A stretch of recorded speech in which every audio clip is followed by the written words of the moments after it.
গাড়ি যায় না মামা? আচ্ছা কে যাবো না, তুমি একটা জিনিস খেয়াল করবা, গাড়ি যখন ফাইনাল রানিং করবা,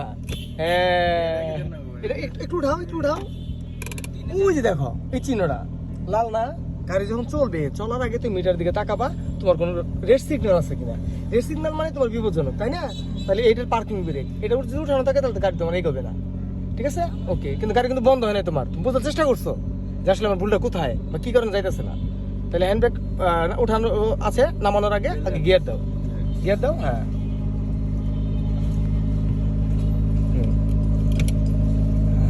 এখন গাড়ি তোমার বন্ধ হয়ে যাবে না, তোমার আরেকটা বলেছি, তুমি 1 নাম্বার জায়গায় 3 নাম্বার ফেলাইছো, গিয়ার লিভার দেখে গিয়ার ফেলানো যাবো না, না দেখে গিয়ার ফেলাইতে হবে।